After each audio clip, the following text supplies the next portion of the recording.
Hide there. Okay, finding general solutions. This is a little bit harder. And then once we learn how to do this, we'll find particular solutions, which is a little easier. And then we'll put it together. And then we'll actually find stuff that actually makes sense for why in the heck we use calculus to do this. Okay? Well, it makes sense to me. It might not make sense to you, but it makes sense to me why we use calculus for this. So hopefully for you, it'll make sense too. So when we find general solutions, we have to do what's called separation.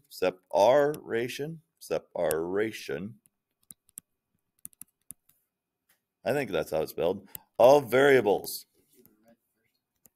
Separation of variables. I'm no English person.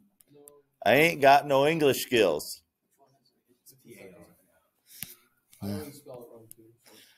Separation of variables. So you want all the y's on the left and all the x's on the right. Okay, how do we get the y's on the left? Well, we'll multiply by 3y squared. So it's 3y squared dy dx equals 2x. And then we're going to multiply both sides by dx to get the dx's on the right. So it's 3y squared dy equals 2x dx. That's easy, right? Then we're going to integrate both sides. So on this side, we're integrating with respect to y. On this side, we're integrating with respect to x. So if we do that, integrate is y cubed plus c basically, but we don't write the plus c here, equals x squared plus c. Because if we have a constant on the left side and a constant on the right side, we can just move the constants over and it's still a constant, because a constant minus a constant is a constant. 3 minus 1 is 2. 1200 minus 162 is whatever 1200 minus 162 is. They're still constants. So constant minus constant is a constant. Now, are we done? We would love to be, but we're not. We need to get y alone. How do we get y alone? Cube root of each side. So this is y equals the cube root of x squared plus c with c on the inside. And we'll get to some cases where we need to take c onto the outside, but not yet. Let's just stop right there. Okay? Because the cube root of c is still c, but the cube root of x squared plus c, then that's where it makes it a little more tricky. So we're going to leave it like that. Okay. How does the separation of variables look like for this one? Well, our y's have to go on the left and our x's have to go to the right, right? So if we divide by y squared, it's 1 over y squared, correct? So it's y to the negative second, or 1 over y squared.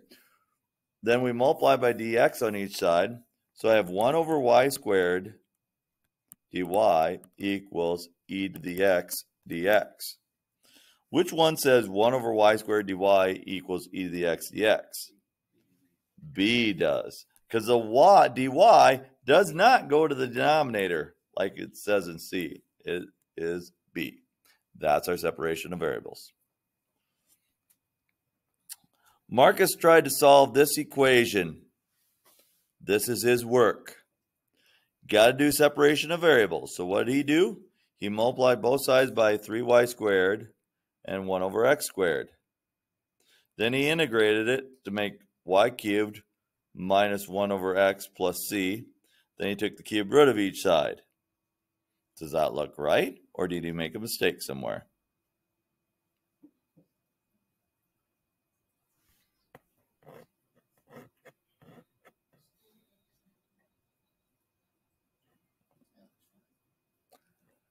Now, Zari is saying he should have just moved the y squared without moving the 3. But no, the 3 we like to move over with that.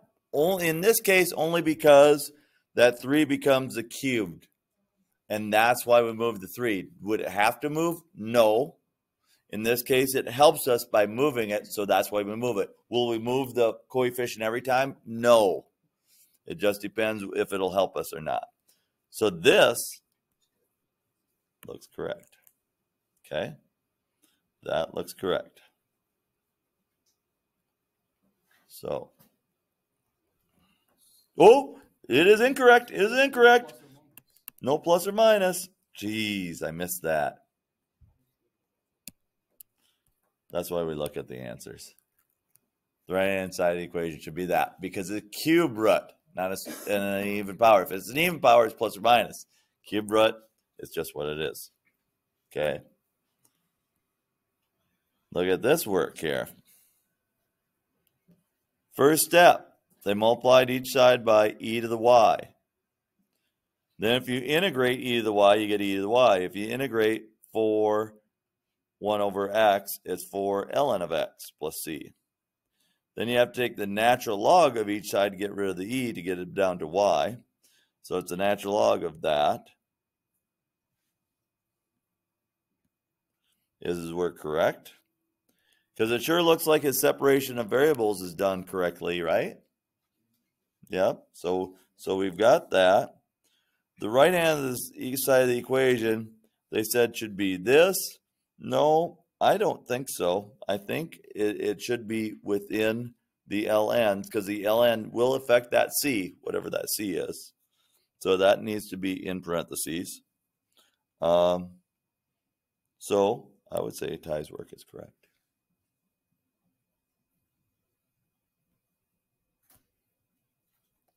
Solving this equation. Ooh, boy.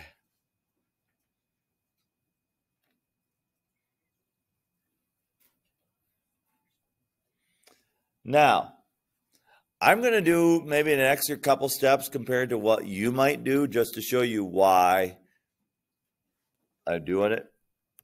I'm going to take this and multiply the top and bottom by 2 before I ever start shifting the y over. Why? Because I want one instance of y on the left-hand side, or right-hand side, not 2. So it's x squared over 10y minus 2x over 10y.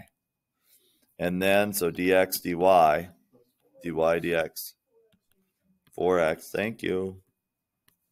dy dx equals x squared minus 4x all over 10y as one instance. So then what are we going to do to each side? We can multiply by 10y. That'll be fine. So 10y dy equals x squared minus 4x dx. Then we are going to integrate. So if we integrated, it's y squared, right? But I had a 10 out front, so really it's 5y squared to make 10y here. So I need to reduce that down to a 5. Equals 1/3 x cubed minus 2x squared plus c. Now what? Divide by 5, exactly. So y squared equals 1/15 x cubed minus 2/5 x squared plus c. Okay, because c, a constant divided by 5, is still some constant. Now take the square root. So we need a plus or minus x cubed over 15, 2x squared over 5, plus c, and I would keep the c inside the radical. Okay? All right.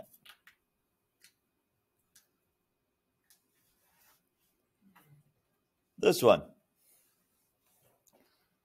So I'm going to say dy, and then to move the y, I'm going to go 1 over y. So 1 over y dy equals negative 10x to the 4th dx. Then what do? Integrate. So ln of y equals x to the 5th with a negative 2 in front to make negative 10 plus c. then we're going to do what to each side? E both sides. Okay, here's where it's really important that you pay attention. E to the ln of y is just y. You get that. This is e to the negative 2x to the fifth plus c. Or, when you add exponents, that's what you do when you multiply the same base, right? Watch what happens. Negative 2x to the fifth, e to the c. When you multiply bases to combine them into one base, you add the exponents. So if we're adding an exponent with a c in it, and with an e as a base, we will separate this as e to the 2x plus 5, e to the c. Important, important, important, because this is how we're going to develop our next thing we go on to in a couple days. Okay? Then, what's e to any constant? Still a constant.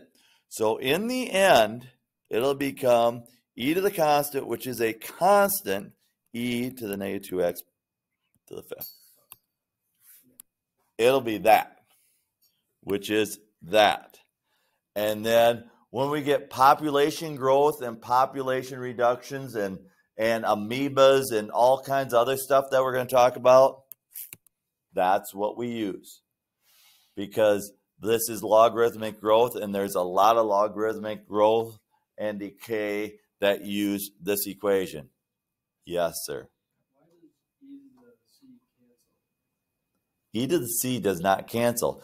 E to a number is a number, is a constant. So e to the fifth power is some number. And so that number we just put out front. Yeah. I know seeing it the first time you go, what? But that's the way it works. Okay? So since this is just some random number, then we can rewrite it as just some random number. Because a constant is a constant. We don't know what number it is, but it is a number. So e to some strange number is still some number, and it comes out front. And actually, we'll be solving for that c when we get in the future problems. And then that constant will be our constant of proportion or our constant of variation, and thus lead us to the answers. So, super important that we learned this one there. Okay, let's look at this one. Woo-wee. This is a problem. What we have to do is start simplifying the right side before we can even think about separating variables. So, dy dx equals x squared y squared over 8 plus y squared. So, dy dx equals x squared y squared over 8 plus 8y squared over 8. So then we're making it one fraction. Dy dx equals x squared y squared plus 8y squared all over 8. Everybody picked up what I put down there, right? We just made it one fraction. Now, to get our variables separated, we have to do the dreaded factor. We had to factor out a y squared to get x squared plus 8. Now we've got separation of variables. So we go 1 over y squared dy, because we're dividing both sides by y squared to get rid of it, equals 1/8 x squared plus 8 dx. So 1 over y squared dy is negative 1 over y if we integrate. If I distribute through, I get 1/8 x squared plus 1. That's really this. So if I integrate 1/8 x squared plus 1, I get 3 1/8. Nope, I don't. I get 1/24 x cubed plus x, right? Because 3 times 1/24 is 1/8 x squared. Yeah. Plus c. Okay. Now what? Take the reciprocal of both sides.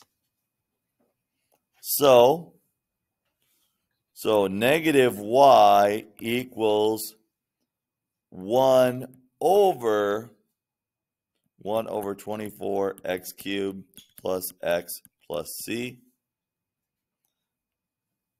Multiplied by a negative, y equals -1. And then we have to multiply both the top and bottom of this by 24 to get rid of the 1/24, so we don't have a complex fraction.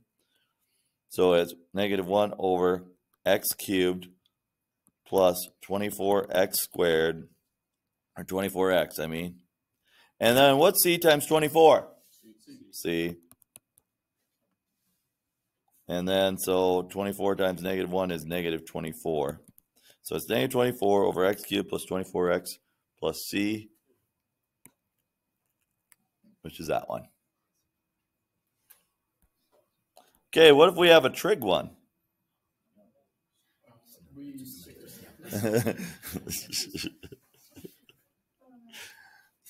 Yeah. If we have trig, 3y minus y squared equals cosine of x dx. Can we integrate it? Can we separate variables? Yep, we could separate variables. Because they asked if we can solve this using separation of variables. Yep, we can. It'd be really ugly, but yes, we can. Can we solve this one by separation of variables?